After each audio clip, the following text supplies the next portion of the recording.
ಮೂಡಾ ಕೇಸ್ನಲ್ಲಿ ಲೋಕಾಯುಕ್ತ ಈಗಾಗಲೇ ಕೋರ್ಟ್ಗೆ ಬಿ ರಿಪೋರ್ಟ್ ಅನ್ನ ಸಲ್ಲಿಕೆ ಮಾಡಿದೆ. ಈ ಬಿ ರಿಪೋರ್ಟ್ ನಲ್ಲಿ ಯಾವ ನಾಯಕರು ಏನೇನ್ ಸ್ಟೇಟ್ಮೆಂಟ್ ಕೊಟ್ರು ಅನ್ನೋದೆಲ್ಲವೂ ಕೂಡ ದಾಖಲಾಗಿದೆ. ನೆನ್ನೆ ಸಿಎಂ ಸಿದ್ದರಾಮಯ್ಯನವರು ಲೋಕಾಯುಕ್ತ ಪೊಲೀಸರ ತನಿಖೆ ವೇಳೆ ಏನ್ ಹೇಳಿದ್ರು ಅನ್ನೋದರ ಬಗ್ಗೆ ಡಿಟೇಲ್ ಆದಂತಹ ಮಾಹಿತಿಯನ್ನ ಕೊಟ್ಟಿದ್ವಿ. ಇವತ್ತು ಜೆಡಿಎಸ್ ಹಾಗೂ ಬಿಜೆಪಿಯ ನಾಯಕರುಗಳು ವಿಚಾರಣೆ ಸಂದರ್ಭದಲ್ಲಿ ಏನ್ ಹೇಳಿದ್ರು, ರಾಮದಾಸ್ ಅವರು ಕೊಟ್ಟಂತಹ ಹೇಳಿಕೆ ಏನು, ಲೋಕ ಪೊಲೀಸರ ಮುಂದೆ ರಾಮದಾಸ್ ಅವರು ಪರೋಕ್ಷವಾಗಿ ಸಿಎಂ ಬೆನ್ನಿಗೆ ನಿಂತಿರುವಂತಹ ವಿಚಾರ ತಿಳಿದು ಬರ್ತಾ ಇದೆ. 2018ರಿಂದ 2023ರವರೆಗೆ ಮೂಡಾ ಸದಸ್ಯರಾಗಿದ್ದರು ರಾಮದಾಸ್, ಮಾಜಿ ಸಚಿವರು. ಸಭೆಯಲ್ಲಿ ಶಾಸಕ ಯತೀಂದ್ರ ಅವರು ಹಾಜರಿದ್ದರು. ಆ ಬಗ್ಗೆ ನನಗೆ ನೆನಪಿಲ್ಲ. ಕೆಸರೆ ಗ್ರಾಮದ ವಿಚಾರ ನಾನು ಸದಸ್ಯನಾಗಿದ್ದಾಗ ಚರ್ಚೆಗೆ ಬಂದಿಲ್ಲ ಅಂತ ಹೇಳಿಕೆ ಕೊಟ್ಟಿದ್ದಾರೆ.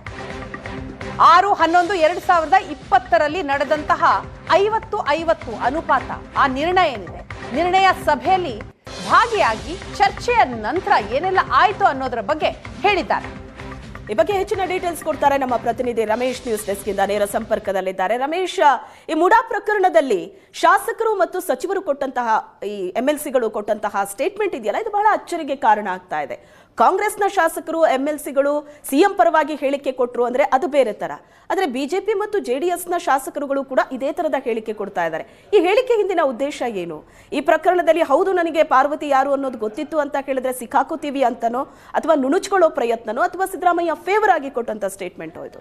ಖಂಡಿತ ಶ್ವೇತಾ, ಅಂದರೆ ಹೊರಗಡೆ ರಾಜಕೀಯವಾಗಿ ಅಬ್ಬರಿಸಿ ಬೊಬ್ಬಿರುವಂಥ ವಿರೋಧ ಪಕ್ಷದ ನಾಯಕರುಗಳು ಕೂಡ ಪೊಲೀಸರ ಮುಂದೆ, ಲೋಕಾಯುಕ್ತ ತನಿಖಾಧಿಕಾರಿಗಳ ಮುಂದೆ ಹೋದಂಥ ಸಂದರ್ಭದಲ್ಲಿ ಒಂದು ರೀತಿ ಆರಿಕೆಯ ಉತ್ತರಗಳನ್ನು ಕೊಡುವಂಥ ಕೆಲಸಗಳನ್ನು ಮಾಡಿದ್ದಾರೆ ಅನ್ನುವಂಥದ್ದು ಈ ಒಂದು ಅಂತಿಮ ವರದಿಯಲ್ಲಿ ಅವರ ಹೇಳಿಕೆ, ಅಧಿಕೃತ ಹೇಳಿಕೆಗಳನ್ನು ನೋಡಿದಂಥ ಸಂದರ್ಭದಲ್ಲಿ ಗೊತ್ತಾಗುತ್ತೆ. ನಾವು GTD ಅವರ ಹೇಳಿಕೆಯನ್ನು ನೋಡಿದ್ವಿ ಅಂದರೆ ಅಲ್ಲಿ ಕೂಡ ಎಲ್ಲಿ 50-50 ಸಂಬಂಧಪಟ್ಟಂತೆ ಚರ್ಚೆಗಳಾಯಿತು, ನಿರ್ಣಯಗಳಾಯಿತು. ಆದರೆ ಯತೀಂದ್ರ ಪ್ರಭಾವ ಬೀರಲಿಲ್ಲ, ಪಾರ್ವತಿಯವರು ಯಾರು ಅಂತಾನೆ ಗೊತ್ತಿರಲಿಲ್ಲ ಅನ್ನುವಂಥ ಹೇಳಿಕೆಗಳನ್ನ ಕೊಟ್ಟರೆ, ರಾಮದಾಸ್ ಅವರು ಕೂಡ ಮಾಧ್ಯಮಗಳ ಮುಂದೆ ಈ ಪ್ರಕರಣದಲ್ಲಿ ಎಲ್ಲ ಒಂದು ಕಡೆ ಸಿದ್ದರಾಮಯ್ಯ ಅವರಿಗೆ ಇಲ್ಲಿಗಲ್ ಆಗಿ 14 ಸೈಟ್ಗಳು ಹೋಗಿದೆ, ಅವ್ರದ್ದು ಕ್ರಮ ಆಗಬೇಕು, ತನಿಖೆ ತುಂಬ ಸ್ಟ್ರಿಕ್ಟ್ ಆಗಿ ಆಗಬೇಕು ಅನ್ನೋದು ಖುದ್ದು ಅವರೇ ಪೊಲೀಸರ ಮುಂದೆ ಹೋದಂಥ ಸಂದರ್ಭದಲ್ಲಿ ಏನು 2020ರ ನವೆಂಬರ್ 6ನೇ ತಾರೀಕು ಒಂದು ಸಭೆ ನಡೀತು. ಅಲ್ಲಿ 50-50 ಸೈಟ್ಗಳನ್ನು ನೀಡಬೇಕು ಅನ್ನುವಂಥ ಸಂಬಂಧಪಟ್ಟಂತೆ ಒಂದು ನಿರ್ಣಯವನ್ನು ಕೈಗೊಳ್ಳಲಾಯಿತು. ಆದರೆ ಪಾರ್ವತಿ ಅವರ ವಿಚಾರ ಚರ್ಚೆಗೆ ಬಂದದ್ದು ನಮಗೆ ಗೊತ್ತಿಲ್ಲ ಅನ್ನುವಂಥದ್ದನ್ನು ಹೇಳ್ತಾರೆ.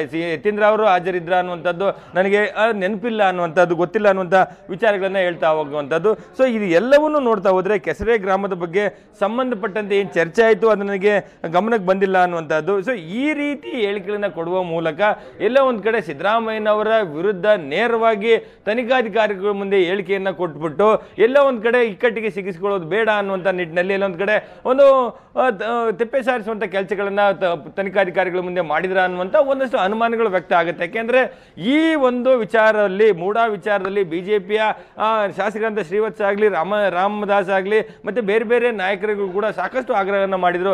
ಮೈಸೂರಲ್ಲಿ ಇಲ್ಲಿ ದೊಡ್ಡ ಮಟ್ಟದ ಹಗರಣ ಆಗಿದೆ, ಮೂಡಾದಲ್ಲಿ ಸುಮಾರು 2-3 ದಶಕಗಳಿಂದ ಈ ರೀತಿಯಾದಂಥ ಒಂದು ಇಲ್ಲಿಗಲಿಟೀಸ್ ನಡೀತಾ ಹೋಗೋದ್ರ ಮೂಲಕ ಸಿದ್ದರಾಮಯ್ಯವರ ಪತ್ನಿಗೆ 14 ಸೈಟ್ಗಳು ಸಿಕ್ಕಿದೆ ಅನ್ನುವಂಥದ್ದು. ಸೊ ಆ ಸಂಬಂಧಪಟ್ಟಂತೆ ಹೇಳಿಕೆಯನ್ನು ಕೊಡುವಂಥ ಸಂದರ್ಭದಲ್ಲಿ ಅಂದರೆ ನೀವು ಹೇಳಿದ ರೀತಿ ಕಾಂಗ್ರೆಸ್ನ MLCಗಳು MLAಗಳು ತನಿಖಾಧಿಕಾರಿಗಳ ಮುಂದೆ ಹೋದ ಸಂದರ್ಭದಲ್ಲಿ ಒಂದು ಕಡೆ ಬ್ಯಾಲೆನ್ಸ್ಡ್ ಆನ್ಸರ್ ಕೊಟ್ಟಿದ್ರೆ ಅದರಲ್ಲಿ ಅಂಥದ್ದು ಇಂಪಾರ್ಟೆನ್ಸ್ ಸಿಗ್ತಿರಲಿಲ್ಲ. ಆದರೆ JDS ಮತ್ತು ಬಿಜೆಪಿಯ ನಾಯಕರುಗಳು ಕೂಡ, ಶಾಸಕರು, ಮಾಜಿ ಶಾಸಕರು ಇವರೆಲ್ಲರೂ ಕೂಡ ಹೋದಂಥ ಸಂದರ್ಭದಲ್ಲಿ ಎಲ್ಲ ಒಂದು ಕಡೆ ಪಾರ್ವತಿ ಅವರಿಗೆ ಸೈಟನ್ನು ಕೊಡುವಂಥ ವಿಚಾರದಲ್ಲಿ ಯಾರು ಒತ್ತಡ ಹಾಕಿಲ್ಲ, ಜೊತೆಗೆ ಪ್ರಭಾವ ಬೀರಿಲ್ಲ, ಜೊತೆಗೆ ಆ ಸಂಬಂಧಪಟ್ಟಂತೆ ನಮಗೆ ನೆನಪಿಲ್ಲ, ಗೊತ್ತಿಲ್ಲ ಅನ್ನುವಂಥ ಹೇಳಿಕೆಗಳನ್ನು ಕೊಡುವ ಮೂಲಕ ಎಲ್ಲ ಒಂದು ಕಡೆ ಸಿದ್ದರಾಮಯ್ಯನವರ ವಿರೋಧವನ್ನು ಕಟ್ಟಿಕೊಳ್ಳುವಂಥದ್ದು ಬೇಡ ಅನ್ನುವಂಥ ನಿಟ್ಟಿನಲ್ಲಿ ಒಂದು ಬ್ಯಾಲೆನ್ಸ್ಡ್ ಆನ್ಸರ್ನ ಕೊಟ್ಟು ಈ ಪ್ರಕರಣ ಇಲ್ಲಿಯವರೆಗೆ ಕ್ಲೋಸ್ ಆಗಲಿಕ್ಕೆ, ಕ್ಲೋಸರ್ ರಿಪೋರ್ಟ್ ಅನ್ನು ಹಾಕ್ಲಿಕ್ಕೆ ಅವರ ಸಹಕಾರ ಕೂಡ ಇಂಡೈರೆಕ್ಟ್ ಆಗಿ ಇಲ್ಲಿ ಕಾಣ್ತಾ ಇದೆ. ಶ್ವೇತಾ, ಥ್ಯಾಂಕ್ ಯು ರಮೇಶ್ ನಿಮ್ಮೆಲ್ಲ ಡೀಟೇಲ್ಸ್ಗೆ.